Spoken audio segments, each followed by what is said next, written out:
मैं आपका कामेश्वरी दीप चैनल पर बहुत बहुत स्वागत करती हूँ फ्रेंड्स। आज मैं आपसे बात करूँगी। कुछ लोग ऐसे होते हैं कि उन्हें लगता है कि भगवान सामने से प्रकट होकर उनकी सारी समस्याओं को हल कर देंगे और वो एकदम से समस्याएं समाप्त हो जाएंगी, या फिर भगवान ही हमें बचाएंगे हर बीमार हर परेशानी से। जो भी हमारी परेशानी है उन सभी से भगवान हमें बचाएंगे।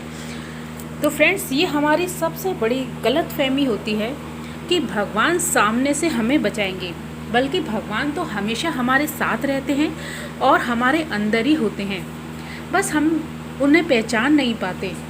भगवान कभी भी सामने से प्रकट होकर हमारी मदद नहीं करते, लेकिन वो आपकी मदद के लिए किसी न किसी को भेजते अवश्य हैं। जब भी आपको ज़रूरत पड़ेगी, तभी आप मुसीबत में होंगे, तो किसी न किसी रूप में किसी न किसी के द्वारा आपके लिए मदद पहुँच ही जाएगी। तो फ्रेंड्स, आप हमेशा भगवान पर विश्वास कीजिए और उनको कभी भी अंतर मन से पुकारेंगे, अपनी समस्याओं का हल मांगेंगे और आपकी समस्याओं को वो हमेशा ही दूर करेंगे, क्योंकि वो हमारे परम पिता हैं और हमारी हर बात को जानते हैं। वो समझते हैं कि उनके बच्चों के लिए क्या अच्छा है और क्या बुरा है, और अपने बच्चों को वो कभी भी मुसीबत में नहीं छोड़ते अकेला, बल्कि कुछ ऐसी कभी कभी किसी कारण से, जैसे कि कोई बच्चा, अगर आपका कोई बच्चा है, अगर आप भी माता पिता हैं और आपके भी बच्चे हैं, तो कई बार आप अपने बच्चों को उन परेशानियों को हल करने के लिए भी अकेला छोड़ना पड़ता है, ताकि जीवन की चीज़ों को वो अच्छे से समझ सके और हमेशा हमारा सहारा ही नहीं लेना पड़े उनको, क्योंकि जीवन तो उन्हीं को जीना है और उनका ही आगे का भविष्य है। तो इस कारण से, लेकिन आप हमेशा उनके साथ रहते हैं, उनका एक परछाई की तरह आप हमेशा उनके साथ रहते हैं कि मेरा बच्चा कैसा है और वो किस काम में है, और उसका ध्यान भी रखते हैं। अगर उसको मदद की भी ज़रूरत पड़ती है तो आप हमेशा उसकी मदद भी करते हैं। तो फ्रेंड्स, इसी तरह हमारे जो परम पिता हैं, भगवान है, वो भी हमारे माता पिता ही हैं। और ऐसी परिस्थिति सामने आ जाती है और उसका सामना आप नहीं कर पाते हैं और उसका हल आप नहीं निकाल पा रहे हैं बहुत कोशिशों के बावजूद, लेकिन आप उन पर विश्वास करते हैं और पूरा यकीन करते हैं आप, तो यकीन मानिए आपको मदद ज़रूर मिलेगी। कहीं ना कहीं से, किसी ना किसी रूप में मदद आपके पास पहुंच जाएगी। लेकिन आप ये मत सोचिए कभी भी कि भगवान सामने से प्रकट होंगे और आपकी समस्याओं को चुटकी में हल कर देंगे। तो ऐसा नहीं होता है फ्रेंड्स। आपको समस्याएं हल करनी पड़ती हैं खुद ही, और दूसरा, आपकी मदद के लिए कोई ना कोई आपके पास ज़रूर आएगा, चाहे आपका फ्रेंड होगा, चाहे आपके गुरु हो सकते हैं, आपका कोई रिश्तेदार हो सकता है, कोई भी हो सकता है। तो ये कहानी के द्वारा हम समझेंगे, ये कहानी है एक ऐसे साधु की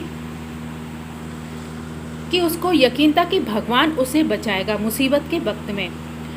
एक समय की बात है कि एक गांव में एक साधु रहा करते थे और वह भगवान के बहुत बड़े भक्त थे और निरंतर एक पेड़ के नीचे बैठकर उनकी तपस्या में लीन रहते, और उनका अपने भगवान पर बहुत अटूट विश्वास था और गांव के सारे लोग उनकी इज्जत किया करते, उनको सम्मान देते। अब एक बार क्या हुआ, एक बार की बात है कि गांव में बहुत भीषण बाढ़ आ गई और चारों तरफ सिर्फ पानी ही पानी दिखाई देने लगा, और गांव के सभी लोग अपनी अपनी जान बचाने के लिए ऊंचे ऊंचे स्थानों की तरफ बढ़ने लगे। और जब लोगों ने देखा कि साधु महाराज तो अभी भी उसी पेड़ के नीचे बैठे भगवान का नाम जाप रहे हैं, तब एक आदमी वहां आया और बोला, अरे साधु महाराज, अभी पेड़ के नीचे बैठे हैं, भगवान का नाम जप रहे हैं, तो उन्हें यह जगह छोड़ने की सलाह दी और आप अपनी जान बचाइए, यहाँ से ऊंचे जगह पर चलिए जहाँ सभी लोग हैं। पर साधु ने कहा, अरे तुम लोग अपनी जान बचाओ, मुझे तो मेरा भगवान ही बचाएगा। अब धीरे धीरे पानी का स्तर ऊपर बढ़ जाता है और पानी साधु की कमर तक आ पहुँचता है। अब इतने में वहाँ एक नाविक आता है। नाव वाला मल्ला, साधु महाराज, आप इस नाव पर सवार हो जाइए, मैं आपको एक सुरक्षित स्थान पर पहुंचा दूंगा, जल्दी आइए, मैं आपकी मदद कर दूंगा।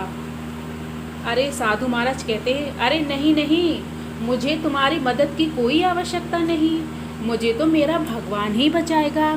साधु ने फिर से उत्तर दिया। अब वह नाव वाला चुपचाप वहाँ से चला गया। अब कुछ देर बाद बाढ़ और ज़्यादा बढ़ गई और बहुत ही भयानक रूप ले लिया उसने बाढ़ ने। तब साधु महाराज एक पेड़ पर चढ़ गए और वहाँ बैठकर ईश्वर को याद करने लगे। तभी अचानक उन्हें गड़गड़ाहट की आवाज़ सुनाई दी और एक हेलीकॉप्टर उनकी मदद के लिए वहाँ आ पहुँचा गांव में। अब बचाव दल ने एक रस्सी लटकाई और साधु को जोर से पकड़ने का आग्रह किया। हे साधु महाराज, आप इस रस्सी को पकड़ लीजिए और हम आपको ऊपर खींच लेंगे।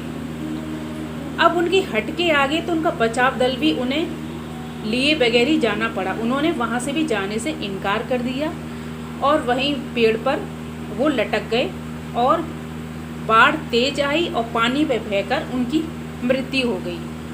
अब वो जब मरने के बाद साधु महाराज स्वर्ग पहुँचे और उन्हें भगवान के सामने लाया गया और तो वो बोले, हे प्रभु, मैंने तुम्हारी इतनी लगन से, पूरी श्रद्धा से, भावना से आराधना की, जिंदगी भर तपस्या की, फिर मैं पानी में क्यों डूबकर मर गया? तब आप मुझे बचाने के लिए क्यों नहीं आए प्रभु? तब भगवान बोले, हे साधु महाराज, मैं तुम्हारी रक्षा के लिए एक बार नहीं बल्कि 3 बार आया हूँ। वह बोला, साधु महाराज कि मैंने तो आपको देखा ही नहीं। तब भगवान ने कहा, तुम्हारी नज़र मुझे नहीं पहचान सकी। मुझे सामने से प्रकट हुआ देखकर तुमने जाने से इनकार कर दिया, लेकिन मेरी भेजी हुई मदद 3 बार आई तुम्हारे पास। पहला एक ग्रामीण आया तुम्हारे पास, दूसरा एक नाव वाला भेजा मैंने तुम्हारे पास, और तीसरा हेलीकॉप्टर बचाने के लिए एक दल तुम्हारे पास भेजा, किंतु तुम मेरे इन अफसरों को पहचान नहीं पाए और तुम्हारी मृत्यु हो गई। तो इस मृत्यु के लिए भी तुम ही खुद ही दोषी हो। तुम पहचान नहीं पाए। ये ज़रूरी नहीं है कि भगवान सामने से प्रकट होकर ही तुम्हें एक साक्षात दर्शन देंगे तभी तुम उस बात को मानोगे कि भगवान हमारी मदद कर रहे हैं। ऐसा नहीं होता है।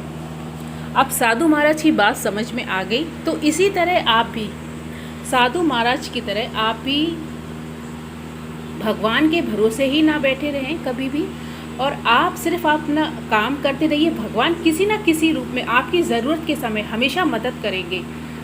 आप उन्हें कभी भी पुकारेंगे तो आपको निराशा नहीं मिलेगी कभी भी जीवन में।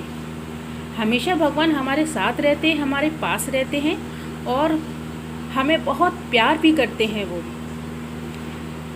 तो धन्यवाद फ्रेंड्स। अगर आपको मेरा वीडियो पसंद आया हो तो उसे लाइक ज़रूर कीजिए, सब्सक्राइब कीजिए मेरे चैनल को, और बेल आइकन का बटन है उसे भी ज़रूर प्रेस कीजिए। Thank you.